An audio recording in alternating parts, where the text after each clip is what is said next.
Hello there and welcome to this week's Granny's Garden. Now last week I was planting the very first plants in the terrace border, the new terrace border.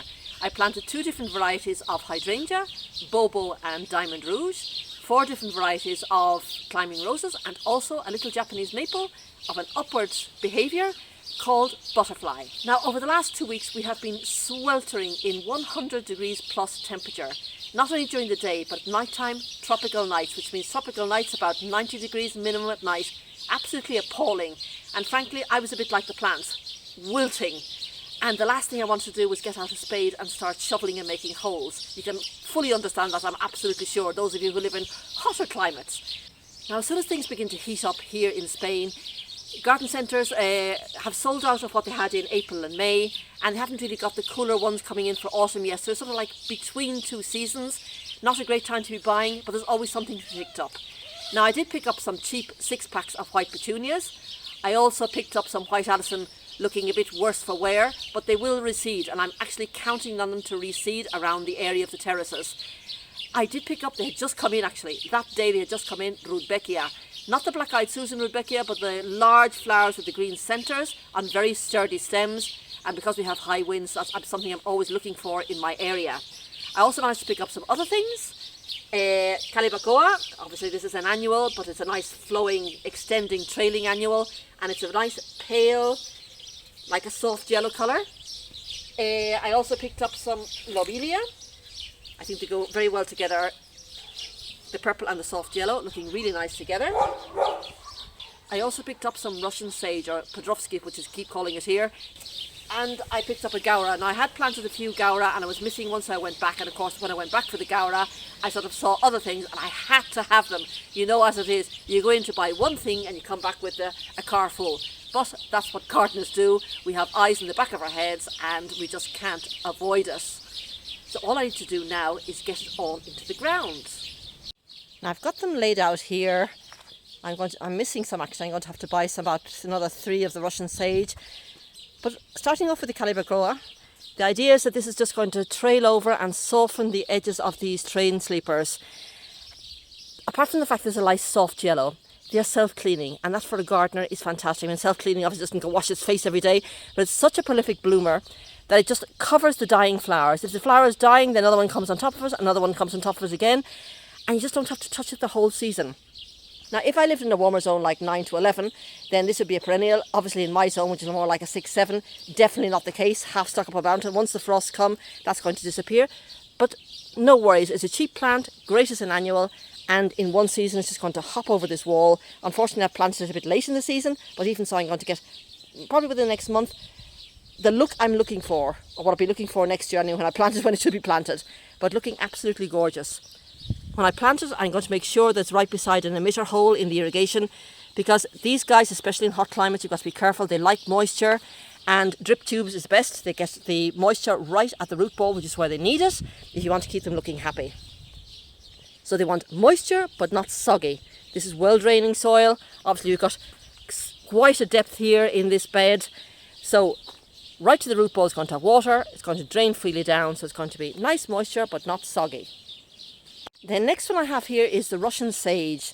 Now Russian sage is wonderful because it's just so easy. It's just plant it and forget about it and just cut it down once a year. It's absolutely fantastic. The blooms remain for most of the growing season. This foliage is fragrant and it's lovely fern-like. You can see through it. Very fragrant. It's like a bluish grey, and it's quite the opposite to the Calibrachoa. That likes it moist, this likes it dry. So for the first 2 weeks, obviously, it needs to be watered in. All plants need to be watered in, even if they like to be dry afterwards. But you'll see I'm going to be planting it between the irrigation tubes.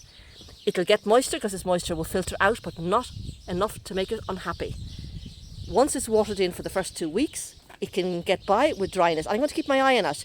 If I find that with our hot climate, in this particular garden up the mountain, that it's getting a little bit wilted looking, then I will probably just run a small microtube across and give it a little bit more water. But just listen to the plant and let it tell you what it wants. For the moment, based on other gardens, I'll be planting between irrigation tubes so it gets a slight, but not too much. So, lots of moisture, less moisture.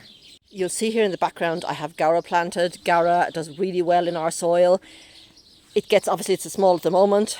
As each season passes, it'll get bigger and wider and better. And of course, they have those little twirly butterflies. Those flower stalks, which at the moment are very, very tiny, will of course shoot up in further years and become beautiful little twirly butterflies, which is what they're known as. Very, very beautiful. They're all pink. It's very hard to get white in this country. Pink you can get anywhere you want. But I planted all of those the other day and I was just missing one, so I've just left it in this pot there. You can see there at the top. I need to plant that. Also the Rudbeckia. Let's see if I can get in closer here. I planted this the other day. This is the very large flowers with the green centres. It's a beautiful looking plant even when it loses its petals. Very, very sturdy stems. They don't look very white, but they're really sturdy. See if I give it a whack. You can see, and I'm giving quite a whack, that it's not going anywhere, even with the strongest of winds. Fantastic plant for me. And again, this is a perennial. It'll get bigger and better every single year that passes. Love the purple colour, especially when combined with the silver grey back there, the yellow back there, and the softer yellow over here. So looking forward to seeing those finally planted. Now up here on the top level, they're tiny little white petunias. They were only 6 packs of little plugs and they're not going to do very much this year, but just to give me an idea of what it'll be like in future years. Now what I've done actually between hydrangea and hydrangea, because they're very small at the moment, is I just put some zinnia seeds. I had lots left over from last year and decided to put them in the ground. I planted them about 2 days ago. And if you get really, really close, you can start to see some action, but probably within the next few days now with the heat and the water. So at least between hydrangea and hydrangea I'm going to get some action. And of course zinnias, we all know zinnias, very easy to grow and they really go right through until those first frosts. And even then you have to yank them out because you're fed up seeing them.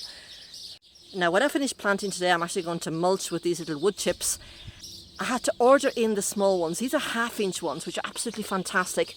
The normal ones in Spain are the wider ones. These ones are fantastic because they're decorative, easy to break down, and easy for the little seedlings or perennials in spring to push through. I'm going to push down beside the other ones now. Now in Spain, the ones on the left are the normal ones, which are a good like 2 to 3 inches wide. And if they're laid like about maybe 1 inch or 2 inches thick, it's often quite, for the little more delicate perennials with the softer leaves or bulbs, it's often difficult to push through that in spring. They tend to come up like bent, almost like the little sword-like leaves come up bent, and it takes a while to straighten out.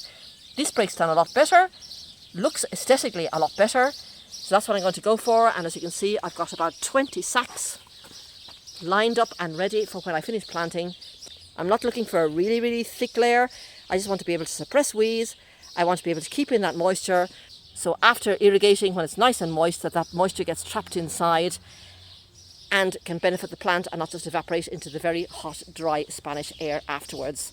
So I think it's about time to get going because we've got quite a bit of work ahead.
it's taken 20 sacks to cover just the lower terrace, which is exactly what I calculated. Now the upper terrace, you can see the difference between the lovely mulch down there and the bare ground up there.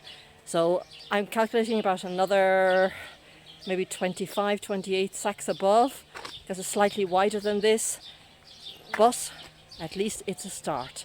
Now coming this autumn, I've got loads of things. I've got peonies, I've got tulips, I've got daffodils, I've got fritillaria. So a whole host of things to be planted here in the autumn, but for the first season, at least I've got something to look at. Well, I'm nice and hot and sticky now, despite the cooler temperatures. Goodness knows what it would have been like even yesterday with temperatures about 20 degrees hotter. I'm so glad I've got the mulch in. It makes things look so much neater and so much nicer. Also reduces the weed and keeps in the moisture. So I need to order now the sacks for the top half. As I said, maybe about 25, 28 sacks, and get that done as well during this week while it's still nice and cooler, not cool. And maybe we'll get to something else next week. So for me, for the moment, it's bye-bye, and I'll see you next week here in Granny's Garden. Bye-bye now.